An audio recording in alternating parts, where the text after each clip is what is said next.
begin with, just what does it mean to have your future secured and have this opportunity to train with the Rugby Union with the Western Force? Yeah, mate. Obviously, I'm super pumped, and for me and my family, it's a decision that I've made that I'm super stoked with, and I can't wait to get over to Perth and rip into a season. And mate, I guess for me, I'm super thankful for Perth and Rugby Australia for giving me an opportunity, and I'm really looking forward to sinking my teeth into it and mate, becoming the best rugby union player I can. Can you just go into your history of playing the game and how much you've sort of kept in touch with it as you've gone through your rugby league career as well?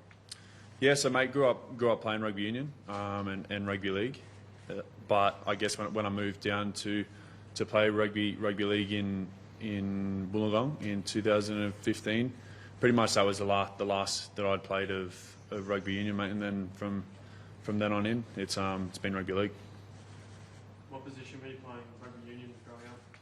Mate, anywhere in the backs. So, well, pretty much 12, 13, and 15 was basically where it was, mate. But yeah, similar to league, it was anywhere in the backs. Have you talked already about the position you're going to play for the Western Force, looking for the wing or any position in the back line? Mate, been in constant communication with Cronny, the Force coach, and he's been really good. He's been very transparent with myself and my management in regards to where he sees me, and I think he's preferred is 15 or on the wing, and for me it's just about becoming the best athlete and rugby union player that I can, and wherever that is, it's anywhere in the backs. I'm super keen, and mate, for me, I just want to understand the game from all different aspects, and I know it's a mountain that I'm at the bottom of, and I really want to climb and become the best rugby union player that I possibly can. Zac, how well do you know the other union players? Yeah, mate, I know a few of them. I'm really close mates with Angus Bell, actually. So, I've been in real close contact with him throughout the whole process, and we're actually managed by the same people. And mate, he's a real good friend of mine, and he was a big factor as to why I wanted to go over to. And but mate, yeah, super confident, and they're always. And I guess their take on the game is always really good, and they love how rugby unions ran, and I guess the travel and what they love about the game. So, mate, I love that I'm going to be able to play alongside him hopefully one day and learn from them guys. Well, the first game could be against the Chiefs in 2 weeks. Wondering how you're feeling about facing them? Yeah, mate. Obviously. However, or I guess whenever that is that I'm going to be taking the field, not too sure. I just for me it's about getting over there and get my body right, mate. I've been out of game for a long period of time now, and so for me I just want to, I guess, get over there and sink my teeth into the training, understanding the game the best I can, so that I can sort of hit the ground running. I'm not too sure exactly when that is, or what game that will be, but hopefully I'm ready to go whenever the time is. Well, have you had much to do with Simon Cron? Mate, so he's been really good, and a massive reason as to why I'm going over to the Force. And as I said before, he was so transparent in every interaction I had with him, and yeah, for me, Cronny's real honest and goes about his ways really good, and I love everything that he's been about, and I can't wait to play underneath him, and I feel he's going to help develop my game. Zac, what assurances can you give, in particular, Western Force fans, when externally this seems like it's a plan B? A week ago, you were trying to play NRL still and go to Melbourne. So for me, yeah, I've obviously been in contact with Perth and Simon Cron and the team and Rugby Australia for a number of months now, and for me, it's it's a really good opportunity, and I can't wait to hopefully become the best rugby union player that I can. And mate, it's all about, for me, looking forward to the future and becoming the best rugby union player I possibly can. How do you reflect on the last few weeks? Been the headlines mostly every day. Like, how's it been? Yeah, for me, mate, I would have.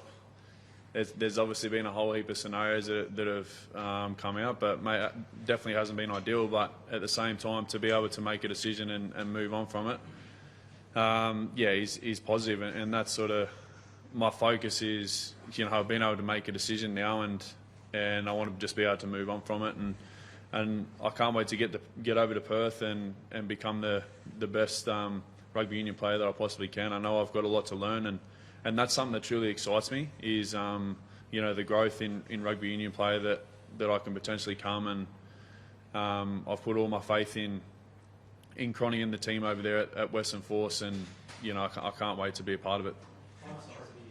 Do you regret asking for a release from the Eels, given that after a 60 deal wasn't there and that was your intention?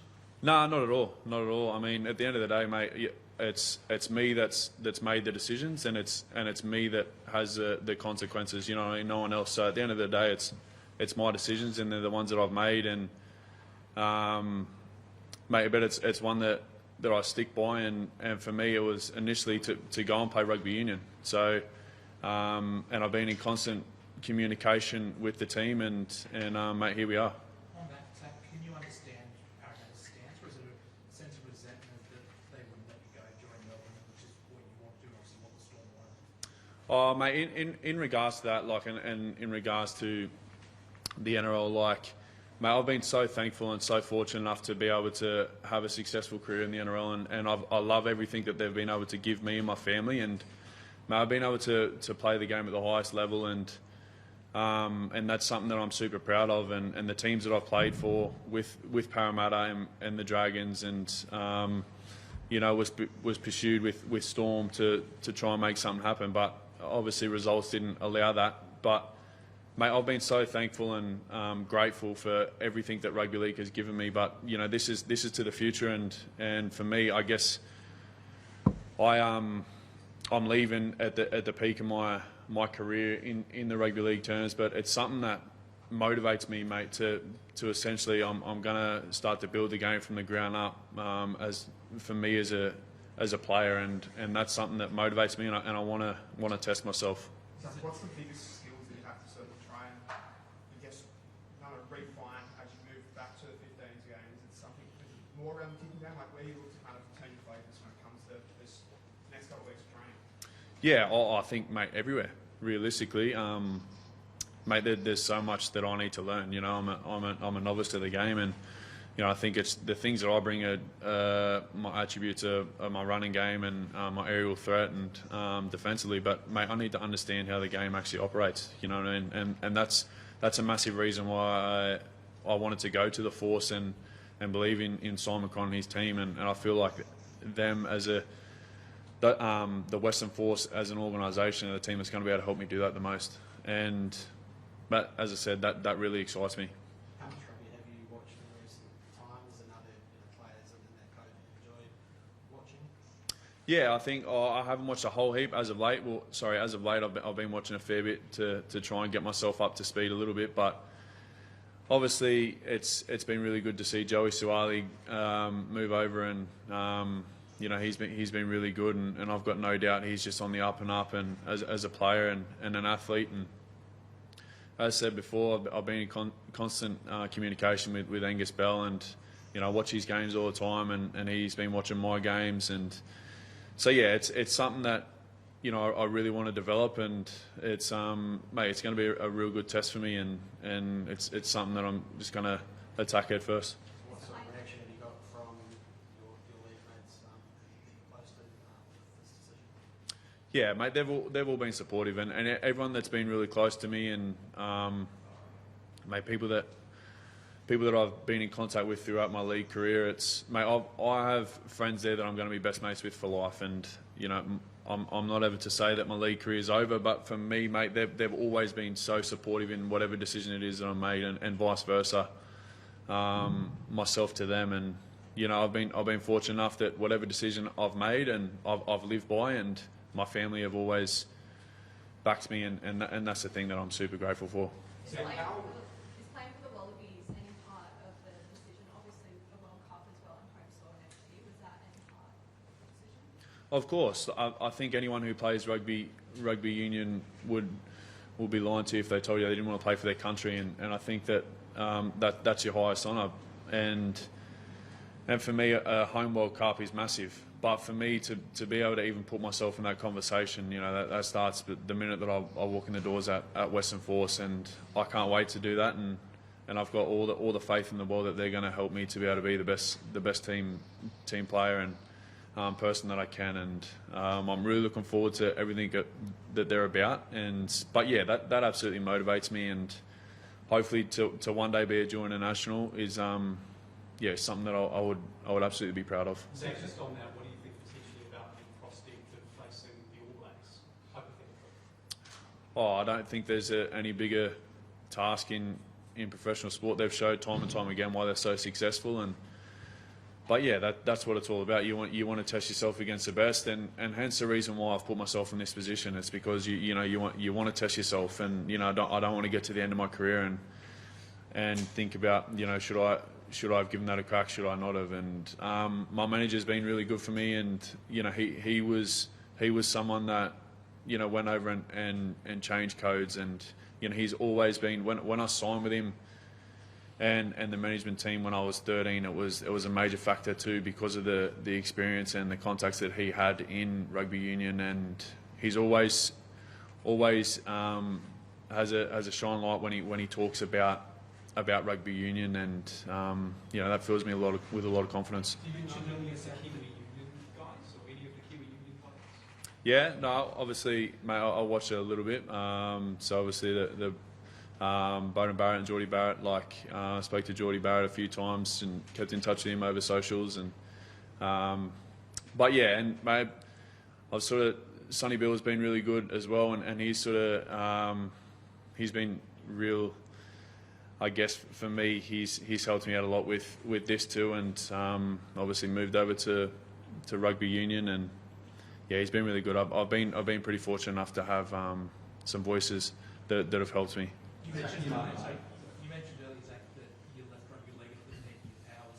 Given how everything's played out in the past few weeks, is the door still open for you to eventually return to rugby league, or do you see this as your future? For me, mate, this is obviously my future, but mate, I'm never rule out what's to be later on down the track. For me, it's mate, I want to be the best rugby union player that I can.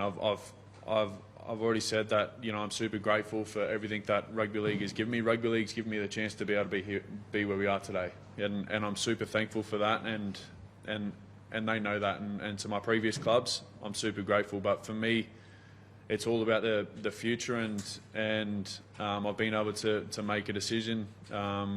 Obviously, there's been a whole heap of speculation, but I'm truly confident in my decision, and one that I just can't wait to rip into. Does it seem like 2002, 2003 getting NRL band kind of back together and Wendell, Lottie, Matty Rogers, and now we've got Zac Lomax and Joe Spartan? Yeah, I mean there are some similarities, but I think that you go back to those early 2000s leading into 2003, and the intent was to do everything you possibly could to win the World Cup in 2003, and we've got the same intention here. I think that the work that Joe's been doing under Pete's leadership, with the culture that's been built in that Wallabies environment, the more world-class international athletes that we can put into that system, the more chance we have of going deep into that tournament. So we're reasonably optimistic as to how the next 12 to 18 months plays out. Is this like a bit of an indication that more journos and camos that we've seen for a long time and anything to do with rugby? Is this the power of the NRL and the rugby league influence that you're hoping can be a springboard over the next 18 months as well? Yeah, look, I've often said, we want to get the whole country behind rugby in this country as we go forward to the World Cup, and you can follow AFL, NRL, but we want everyone behind the Wallabies as we go through to 27, and it's great to see the interest in the room here, and really exciting to have an athlete like Zac come across to have a crack at rugby and to be part of that World Cup squad in 27. Phil, you've spoken about being financially responsible in this reset of the game. Have you done that with this top up for Zac? Yeah, we've been really disciplined, really disciplined right across the organisation for a number of years now to ensure that the game's financially sustainable, and we know that the performances of the Wallabies is really important to that. But as we look at our overall cost envelope, we need to ensure that we're disciplined in how we spend that, and we'll continue to have that cost discipline across the organisation. And the real opportunity ahead of us is to, as I said earlier, get the country behind us and obviously drive the revenue line as well. Phil, how much were you personally involved over the last week in getting Zac across? Well, I think it's been a team effort. I think everything we do here is team effort, but really good opportunity to spend some time and talk to Zac. I think we had the same conversations with Angus Crichton when Angus came across. I mean, culturally, it aligns to what the team is trying to do, and ultimately it needs to be the attributes of the human first before all the athletic ability. And we've made sure that we've had very sort of good, honest conversations around where we want this partnership to go. In those honest conversations, Phil, it might be hard to answer when he's sitting right next to you, but how committed to rugby do you feel Zac is when, as I said before, a week ago he wanted to play for Melbourne Storm? Yeah, as I said, we've been really disciplined around what we've done in the organisation over the last period of time, and those conversations, and what rugby offers as a proposition is very different to the environment that he's been in, and so we're really excited to have Zac with that drive, with that aspiration to ultimately wear a gold jersey at the World Cup. But between now and the World Cup, the opportunity that he'll have on the global stage is exciting. Pete, from a high performance perspective, like you've got a lot of outside backs, a lot of really talented outside backs. What attributes do you think Zac can kind of bring to differentiate himself and provide an edge with a coordinator not coming up? Yeah, I'll just sort of unpick a bit there. We had 15 tests last year. We used 48 players in the Wallabies, and so having strength and depth across our super franchise is really important. And every franchise, I look at them as kind of that corner of our house, right? 4 corners of our business before we build the Wallabies. So making sure that we've got strength and depth in Super Rugby as a primary focus is important. And then obviously we've had a number of chats with Les and with Joe over the last few weeks, is that giving more opportunity for selection and having that ability as a head coach going to the World Cup and having multiple opportunities to select from is really important, and having Zac in the system is just going to give us a little bit more depth that we've got to choose from across a number of pretty quality players within our system at the moment. That goalkeeping aspect, sort of maybe not an area that Australia's massively blessed. Was that a consideration? 100%. So Zac's ability under a high ball is seen as pretty favourable at the moment, and to see that the game has actually slightly shifted. The ability to kick and be able to actually retain their own position or put pressure on opposition is important. It's a point of difference that Zac brings. The ability to actually goal kick is also just as important for us, and having a successful ability at doing that is going to actually not only help the force, an option of another kicker, but more broadly, having good quality kickers in our system is important, not only for Joe and Les, especially in the up-and-coming test matches, but longer term. Zac, you mentioned in the press release quotes yesterday about rugby being a truly international game. It seems to have angered the rugby league community, a bit of a shot at rugby league. Was that the intention? No, well, mate, absolutely not. I mean, comments can be, I guess, taken many different ways, but for me, it's the reality is that rugby is a truly global sport. It's played in more than 100 different countries, and I guess from my point of view, that's something that absolutely attracts me as a player that hasn't been a part of rugby or part of the international stage. Is the travel that they do, the world and what they get to see is absolutely appealing. And everyone that I speak to in regards to the rugby and playing for the Wallabies and travelling all around the world, that's the first thing that makes their eyes light up in regards to what appeals so much to them is the world that they see, the fans that they play in front of, and what the game actually means to the rest of the world worldwide. Yeah. Zac, given that you haven't fulfilled contracts in the past, what assurances can you give rugby fans that if things don't go on in the West, you won't walk out on the home? Yeah, well, mate, in regards to that, it's obviously a decision that I made, and I stick by. in regards to everything that's, I guess, previously, there's obviously been a narrative out there that's sort of come about. But for me, mate, it's for me, I'm so stoked, and everyone at the Force has obviously showed the faith in me in Rugby Australia, and mate, I can't wait to get there. And I'm super looking forward to it. My family's going to move with me, and can't wait.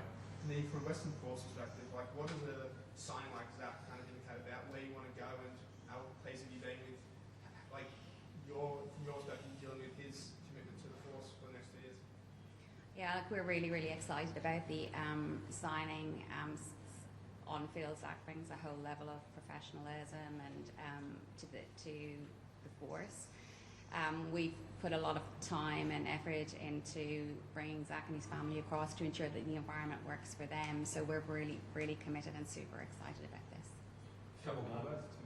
Just change the topic slightly. Joe Schmidt, obviously it's the start of March, he's due to finish up at the end of July. What conversations are they ongoing around trying to keep him in some way, shape or form through the World Cup? Yeah, I mean, Joe's been great for Australian rugby, and I think everyone acknowledges that. Great for the culture, great for that engagement and connection we've had with the community. Obviously finishes up as head coach at the end of the Italian test in Perth at the end of July. Conversations are ongoing. We're working really closely with Pete and his leadership team just around that transition to make sure it's really smooth with Les. And pleasingly, it's not just about the head coach. It's actually a majority of management that Joe's been working with will carry through to after the World Cup. So there's a lot of consistency, continuity through the transition. So we're obviously working closely with Joe as to the future. Do you think Joe will be here through the World Cup in a director of rugby or a consultant role? Look, engagements and conversations are ongoing with Joe, and we just want that transition to Les to be really smooth and successful. Zac, when was the last time you were under the high ball? What sort of training have you been doing the last few months? Mate, to be fair, just been doing a lot of kick catch with my family and my partner. To be fair, so not a whole heap, but mate, that's something that motivates me. It's I want to get over there and just mate, get the ball in hand. And mate, I've obviously been out of the game for a few months now, so mate, hopefully I can get myself up to scratch as quick as I possibly can. Did you watch the Eels Storm game? Yeah, sure did. Thoughts? Thanks. Your thoughts? I think we're in free city territory. Thanks, guys. Thank you. Thanks, guys. Thank you.